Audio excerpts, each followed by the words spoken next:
अब सभी श्याम भक्तों को जय श्री श्याम। श्याम भक्तों कैसे हैं आप सभी? उम्मीद करते हैं अच्छे ही होंगे। श्याम भक्तों, बाबा श्याम से जुड़ने की बहुत सारी बातें मैं आपको बता चुका हूँ। बाबा श्याम को क्या पसंद है, बाबा श्याम को कैसे प्रसन्न करेंगे, बाबा श्याम कब सुनते हैं और किस तरह से बाबा श्याम को हम खुश करें। हमने आपको इस चैनल पर कई सारी ऐसे वीडियोस हैं जिसमें बताया है। आप में से बहुत सारे लोग ऐसे हैं जो पूरी बातों को सुनते नहीं हैं, फिर क्वेश्चन के द्वारा वही सवाल रिपीट में पूछते हैं कि ऐसा कैसे होता है। बहुत सारे भक्त इस तरह के सवाल को बार बार रिपीट पूछते हैं। तो आप सभी से एक ही विनती है, अगर आप इस चैनल पर नए हैं और अगर आप इस चैनल को अभी तक सब्सक्राइब नहीं किए हैं तो आप सबसे पहले इस चैनल को सब्सक्राइब कर लें, क्योंकि अगर आप सब्सक्राइब करेंगे तभी आपको बाकी वीडियोस की नोटिफिकेशन आपको मिलेगा। बाबा श्याम के दरबार से जब आप जुड़ते हैं तो आपको बाबा श्याम की सेवा किस प्रकार से करनी चाहिए, किन किन बातों को ध्यान रखना चाहिए, क्या करना चाहिए, क्या नहीं करना चाहिए, वो सारी चीज़ें आपको इस चैनल पर अवेलेबल है। तो आप समय समय पर ऐसे ही वीडियोस को देखने के लिए और नोटिफिकेशन पाने के लिए सब्सक्राइब करना ज़रूरी होता है। देखिए, अगर आप किसी पंडित या पुजारी के पास भी जाते हैं और ऐसी कोई जानकारी लेते हैं या पुजारी जी से कुछ बात पूछते हैं तो उसको भी तो आप दक्षिणा देते ही होंगे, कुछ ना कुछ पैसे तो देते ही होंगे। परंतु इस चैनल पर कोई पैसे की डिमांड नहीं की जाती है और न ही हम किसी से कोई 1 रुपया लेते हैं। तो आप सभी को बता दें, यहाँ पर सिर्फ दक्षिणा स्वरूप आप क्या कर सकते हैं, वीडियो को पूरा देख सकते हैं। अगर आप पूरा वीडियो को देख लेते हैं तो वही हमारी दक्षिणा है। तो इसीलिए आप सभी को बताते हैं, आपके तो काम बनेंगे, आपको आपके सवालों के जवाब मिलेंगे और बाबा श्याम की सेवा कैसी करनी चाहिए वो सारी जानकारी मिलेगी। परंतु उसके बदले हम आपसे सिर्फ एक ही बात बोलते हैं कि बाकी वीडियोस को लास्ट तक ज़रूर देखा करें, आधा अधूरा ना देखें। तो श्याम भक्तों, बाबा श्याम को क्या पसंद है? बाबा श्याम इन 3 विशेष बातों पर बल देते हैं, यानी 3 विशेष बातों का अगर आप ध्यान रखते हैं तो आपकी जीवन में जो दुख है, दर्द है, वो सभी दूर हो जाते हैं। तो श्याम भक्तों, बाबा श्याम की 3 बड़ी बातें हैं जो हमें हमेशा जानना चाहिए। तो सबसे पहला आता है मन।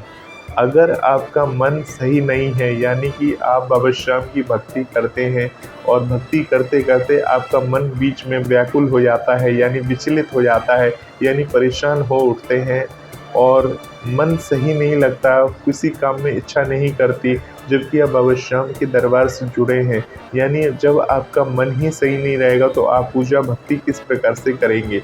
यानी आपको अपने मन को पूरी तरह से आपके कंट्रोल में रखना है। अगर मन पर आप नियंत्रण नहीं कर पाते हैं तो बाबा श्याम की महिमा नहीं बन पाती है। मन सबसे ज़रूरी है। मन को कंट्रोल में कैसे लाएंगे? तो मन को कंट्रोल में लाने के लिए सबसे बड़ी बात है, आप हर रोज़ योगा करिए, एक्सरसाइज करिए, आप भगवान का ध्यान करिए, भगवान का नाम लीजिए। इस तरह से मन आपके वश में आएगा, मन कंट्रोल में रहेगा। उसके बाद आता है कर्म, यानी अगर आप किस प्रकार का कर्म करते हैं। कर्म मतलब ये है कि चाहे वो हमारी नौकरी से रिलेटेड हो, चाहे वो बाबा श्याम की भक्ति से रिलेटेड हो, तो हमारे जो किए गए कर्म हैं, यानी हम किसी के प्रति कर्म कर रहे हैं, यानी किसी के बारे में बुरा सोचते हैं, यानी उसके प्रति खराब कर्म करते हैं, तो वो जो कर्म होते हैं हमें कष्ट देते हैं। यानी हमने जो पूर्व जन्म में कर्म किए हैं उसके कष्टों का फल हमें इस जन्म में मिल रहा है, जिसके कारण से हम क्या है, कर्ज में डूबे हुए हैं, हमारे संतान नहीं है और बहुत सारे ऐसे रीज़न हैं जो हमारे कर्मों के ऊपर निर्भर करता है। तो इसका मतलब ये नहीं कि दरबार से आप जुड़े तो आपकी मनोकामना पूर्ण नहीं हुई तो बाबा श्याम दोषी हो गए। बहुत सारे लोग बोलते हैं कि बाबा श्याम के दरबार से हम 6 महीने से जुड़े, 10 साल से जुड़े, परंतु हमारे काम आज तक नहीं बने।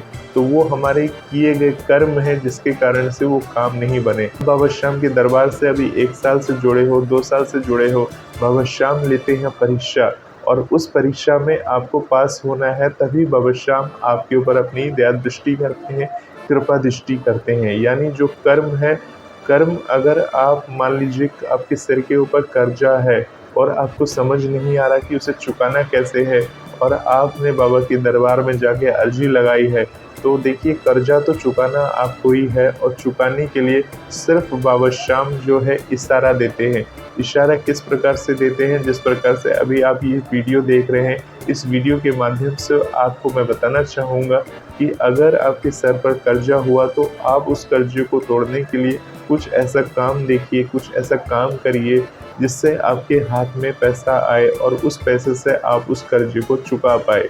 तो कर्जा चुकाने के लिए मेहनत करना है और मेहनत करने के लिए आपको दिमाग लगाना होगा कि हमें कौन सा ऐसा काम करें, कौन सा सही तरीके से काम करें जिससे पैसा आ सके और हम अपने कर्ज को और अपने दुखों को यानी आर्थिक स्थिति को सुधार सके। यानी बाबा श्याम कहते हैं, जो व्यक्ति अपना कर्म करता है और उसके बाद मेरी आराधना करता है, मेरी पूजा करता है, मैं उसके जीवन को सफल कर देता हूँ। यानी अगर आपके कर्म सही रहेंगे, चाहे आपको अपनी ज़िंदगी के प्रति किए गए कर्म है या पारिवारिक स्थिति से रिलेटेड कर्म है, यानी अगर आप शादीशुदा हैं तो परिवार के प्रति भी आपको कर्म सही करने हैं। यानी आपके परिवार में जो भी सदस्य हैं, चाहे माँ-बाप हो, चाहे आपके घर में आपकी पत्नी हो, चाहे जो भी है, उनके प्रति आपको सही व्यवहार रखना चाहिए। उनके प्रति जो आपका कर्म है, आपका फ़र्ज़ है, उसको पूरा करते रहना चाहिए, जिससे बाबा श्याम की असीम कृपा आपके ऊपर बनी रहती है। तो बाबा श्याम कहते हैं, कर्म यानी मन मैंने आपको बता दिया, मन को जो है केंद्रित करना है, ध्यान भंग करना है। दूसरी बात जो है, आपको अपने कर्मों पे ध्यान देना है। अगर कर्म सही होते हैं तो बाबा श्याम की असीम कृपा होती है। तो श्याम भक्तों, अगला आता है वचन, यानी आपके वचन कैसे हैं। वचन मतलब 2 प्रकार के होते हैं, यानी हम किसी को वचन देते हैं, वादा करते हैं कि मैं तुम्हारा वो काम कर दूंगा, परंतु वादा करके मुकर जाते हैं, तो वो वचन एक होता है। एक वचन वो होता है जब हम किसी से बातें करते हैं, किसी को कुछ कहते हैं, यानी हमारे वचन कैसे हैं, यानी हमारी बोल वचन कैसे हैं, यानी हम किस प्रकार से सामने वाले से बात करते हैं। तो श्याम भक्तों, हमारे वचन कैसे होने चाहिए? हमारे वचनों में हमेशा मिठास होनी चाहिए, हमारे वचनों में नफ़रत नहीं होना चाहिए। यानी बहुत सारे लोग, आपने देखा होगा, लड़ झगड़ कर अपनी गुस्से को शांत करते हैं, परंतु बहुत सारे लोग अपने मुंह से बोले गए कटु वचन जो होते हैं, कटु वचन मतलब खतरनाक या बुरे वचन जो होते हैं, लड़ाई झगड़े को बढ़ावा दे देते हैं। यानी हमें किसी के प्रति अपशब्द नहीं बोलना है। अगर आप बाबा के दरबार से जुड़े हो, खाटू धाम से जुड़े हो, तो आपकी दिमाग में सिर्फ एक ही बात होनी चाहिए कि हम बाबा के दरबार में जुड़े हैं तो सब बाबा की महिमा है। तो हमें अपने वचन को बस में रखना चाहिए। किसी के प्रति खराब वचन यानी कि खराब बातें नहीं बोलनी चाहिए जिससे उसका दिल अहित हो, यानी उसको ऐसा महसूस हो कि कोई उसकी बेइज्जती कर रहा है या उसे फील हो रहा हो। तो इस प्रकार के कटु वचन से हमें बचना चाहिए। एक सास को अपनी बहू को कटु वचन नहीं बोलना चाहिए और एक बहू को अपने सास को कोई कटु वचन नहीं बोलना चाहिए। तो इस प्रकार से पारिवारिक स्थिति में भी बहुत बार देखा गया है, बहुत सारे लोग जो बातें करते हैं वो इधर उधर की बातें करते हैं, घर गृहस्थी से जुड़ी हुई बातें करते हैं और अनजाने में ही वो काफ़ी सारी भूल कर बैठते हैं। सारे हमारे कर्मों के हिसाब में एक एक बातें लिखी जा रही हैं। दिन भर में जितने भी अच्छे कर्म करते हैं वो सभी एक जगह लिखी जाती है, भगवान की डायरी में लिखी जाती है कि आज आपने कितने अच्छे कर्म किए हैं, कितने अच्छे वचन बोले हैं, वो सारी बातें लिखी जाती हैं।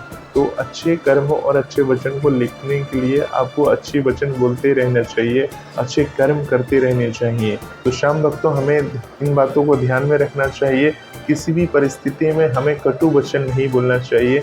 हमने मंदिर में ही कई बार ऐसे लोगों को देखा है जो मंदिर के सेवादार होते हैं और जब एकादशी और द्वादशी का दिन आता है, अगर कोई भक्त बाबा के समक्ष खड़ा हो जाता है या गलती से बाबा की फ़ोटो ले लेता है और गलती से उसकी नज़र पड़ जाए तो वो कटु वचन बोलने लग जाता है। हालांकि वो पुजारी है या मंदिर में ही बाबा के समक्ष खड़ा है और वहीं खड़े होकर वो कटु वचन बोलने लग जाता है। तो ऐसा साहस वो कैसे कर लेता है? वो क्यों इस तरह से वचन बोल रहा है? वो तो सिर्फ मंदिर में आया है। कितने कितने दूर से लोग आते हैं मंदिर में, कहाँ कहाँ से आते हैं, 2 मिनट 5 मिनट खड़ा होना चाहते हैं, परंतु गलती ये है कि वो आते उस दिन है जिस दिन एकादशी का दिन होता है। अन्य दिन में तो कोई टोकने वाला नहीं होता है, परंतु एकादशी के दिन अत्यधिक भीड़-भाड़ होती है, जिसके कारण से उन्हें ये कटु वचन बोलना पड़ता है। परंतु देखिए, कटु वचन नहीं बोलना चाहिए। आप सीधे से बोलेंगे तो वो सुनेगा नहीं सामने, परंतु अनजाने में ही वो पाप को कर बैठते हैं, भूल कर बैठते हैं। उन्हें ये नहीं पता कि उनकी ये सारी बातें लिखी जा रही हैं। तो वचन हमारे पवित्र होने चाहिए, किसी के प्रति अपशब्द नहीं बोलने चाहिए। अगर आप सही वचन बोलते हैं तो बाबा श्याम की कृपा और महिमा बनी रहती है। अपने वचनों के ज़रिए आप हर किसी को अच्छी बात बताइए, अच्छी बात सिखाइए, ताकि उन वचनों पर अमल करते हुए बाबा श्याम की प्राप्ति वो कर सके। अगर बाबा श्याम की उससे प्राप्ति होती है तो आपकी भी बिगड़ी किस्मत बनती है और बाबा श्याम की अति महिमा बनी रहती है। तो श्याम भक्तों, इन विशेष बातों को ध्यान में रखें। जो मन, क्रम और वचन, ये 3 चीज़ है बाबा श्याम के श्याम चालीसा में लिखी गई बातें हैं ये। और बाबा श्याम कहते हैं कि जो इन 3 चीज़ों को सही कर लेता है, मैं उसकी ज़िंदगी को सफल कर देता हूँ और उसके सारे बिगड़े काम को बना देता हूँ। श्याम भक्तों, आप सभी को बता दें, बाबा श्याम की हालांकि बहुत सारी ऐसी बातें हैं, विशेष बातें हैं, जिन्हें आप सभी को सुनना चाहिए इस चैनल पर। और भी बहुत सारी ऐसी बातें हैं जो हमने इस चैनल पर बताई हैं। आप जाके इस चैनल को सब्सक्राइब कर सकते हैं, जिससे आपको सारी वीडियोस आपको मिल जाए, नोटिफिकेशन मिल जाए। जब तक आप सब्सक्राइब नहीं करेंगे, पुरानी वीडियोस आपको मिलेंगे नहीं। पुराने वीडियोस में बाबा श्याम से जुड़ी हुई भावपूर्ण वीडियोस हैं, बाबा श्याम के दर्शन से युक्त वीडियोस हैं, जिन्हें आप एक बार देखेंगे तो आपको भी ज़रूर अच्छा लगेगा, ऐसा मेरा मानना है। बाकी आपकी मर्ज़ी है। होपफुली इस वीडियो से आपको बाबा श्याम की अद्भुत जानकारी के बारे में पता लगा होगा, और ऐसे ही वीडियोस को देखने के लिए इस चैनल के साथ बने रहें। आप सभी श्याम भक्तों को जय श्री श्याम।